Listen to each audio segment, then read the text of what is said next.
So I'm an educator, and so the driver for me is that I see that the nature of work is changing. You know, historically people thought about a job as kind of stability and prosperity for life, and nowadays I think I tell young men and women that come to our university that a job is about learning new things, so that throughout your life you would change jobs multiple times, and successful people would have this upward trajectory in terms of what they do, the kinds of questions they can answer, and so they're going to learn new skills.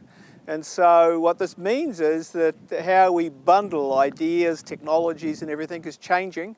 And so in the sort of geographic information or the Earth observation fields, people are not going to learn everything they need to know in college. They're going to learn what they need to know for the next couple of years, and then they're going to have a job and they're going to learn something new, and then another job and they're going to learn something new again. And the more successful people are going to have more jobs and learn more new things from start to finish, in part because our understanding of the world is changing so fast. And so what that means for me as an educator, and what I've tried to do at my own university, is to think of people coming to Earth observation and geographic information from multiple perspectives, maybe from the map or from data or from programming, and that I'm going to be trying to engage and help train people with multiple perspectives to go out in the world and use geo in multiple ways. And so I'm sometimes about training people that are going to become deep specialists and maybe like me spend their whole career doing one thing, but most of the time I'm training people from economics, from political science, from international relations, from public health, from all facets of engineering to know some key kind of fundamentals about Earth observation or geographic information, and then they're going to take those things and use them in ways probably I haven't thought about. So the question was about the mismatch in terms of the demand for and the supply of skills and training for the Earth observation sector in Europe. The challenge I don't think is just for Europe. I think this is a global challenge where the rate of change, the pace of change in terms of developments for the Earth observation sector is far way ahead of the ability to provide any kind of training.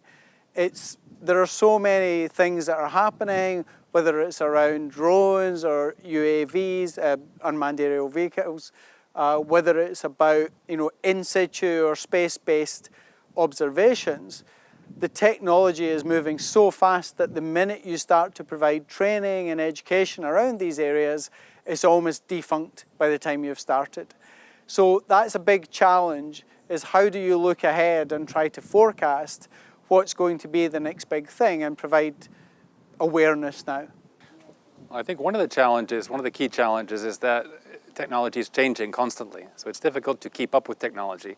So there's an inherent struggle between teaching basic concepts and basic knowledge and also being able to focus students or learners towards what's necessary to utilize and to exploit the new technologies which are constantly changing. So it's interesting to try to determine how do we do both.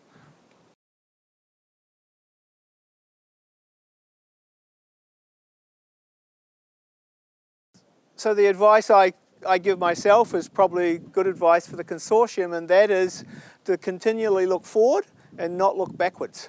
And so not be thinking of doubling down and doing more of what I've done in the past, but thinking of new ways to recruit and engage new audiences, and thinking of new outcomes and sort of different sized packets.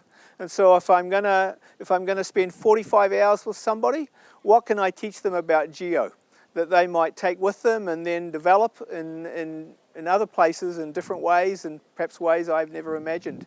And so not be thinking of one size fits all, but be thinking of multiple entry points, multiple outcomes, and to proceed that way. My advice would be, don't reinvent the wheel. Use what's already there. There are existing networks, there are existing resources, there are people, there are already massive online open courses for training and education. There's a lot of skills and capabilities already available. I mean, if I just even look to GEO and what we're doing, we have an open data platform, which has 400 million open Earth observations, data and information resources in there. Use that, take that, use it for training, for skills development, even for doing exercises. That's one example of where things already exist and you don't need to reinvent the wheel. I think one way that the education field can overcome this is by reaching out with organizations that are already working in these particular fields and the new technologies. So rather than thinking that we always need to be retraining our instructors to become now suddenly experts in big data, now suddenly experts in artificial intelligence, reach out to others who are already specialists in these fields and link to them. So take our current programs and link to other specialists who can bring in the knowledge right away. And of course, the topics are changing. So we probably don't need to think that we want to retrain everybody every few years. Rather, link to people who are already working in these specialist fields.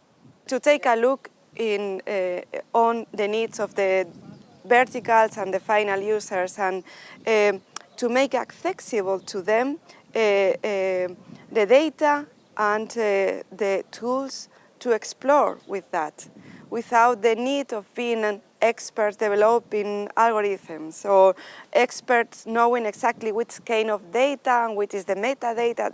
Forget about these things, but in the future platforms like DIAS, for instance, where it is expected to have this access to Copernicus data, it will be very beneficial also to have an educational platform where the users could play with data and could explore which are the possibilities that Earth observation have for their own business and domains.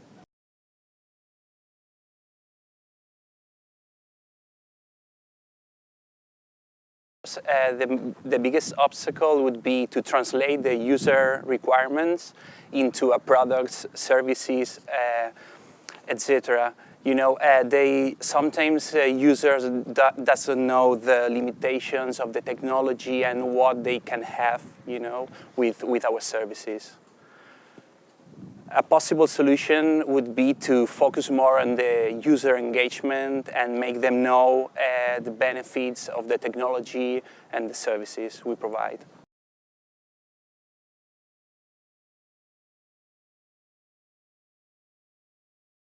For the private sector, the most challenging aspect is to communicate with the user, and the user is who is going to consume the products, who is going to take benefit of this Earth observation products, and because user uptakes means that Earth observation it's capable of accessing to all the society and to the different verticals market that are in the society.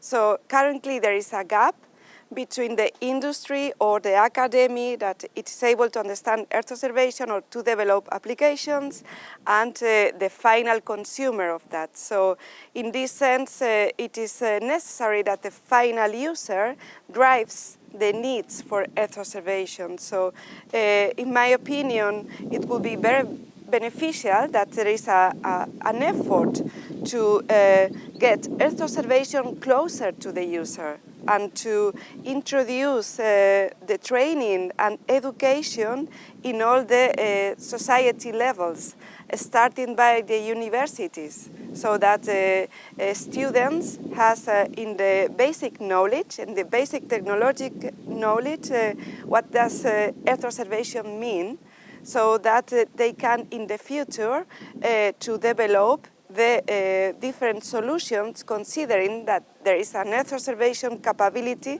to provide services, and not only in the aspect of what is needed to be observed, but also in terms of how to manage this business, which is the financial benefits that they will provide.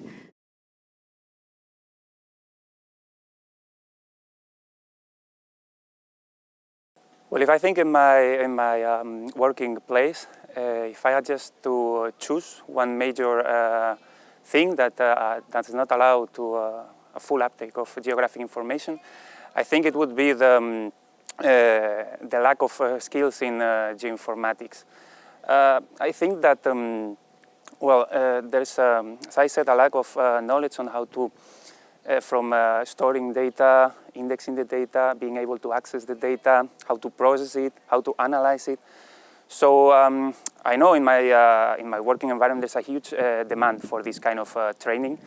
So it's something that we are looking on and how to overcome this problem, which is a problem that has to be tackled from the very early stages, from school, but also university. Because like this, once people try to apply for the positions in the public administration, they already have a little bit of fundamentals that then we can work on and improve.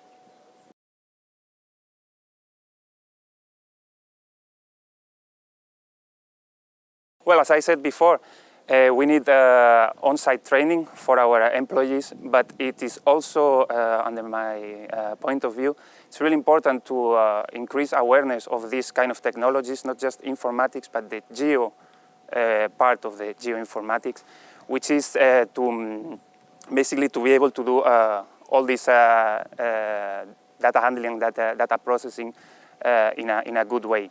So yeah, try to add this kind of training in the universities, and also as a vocational training in their positions.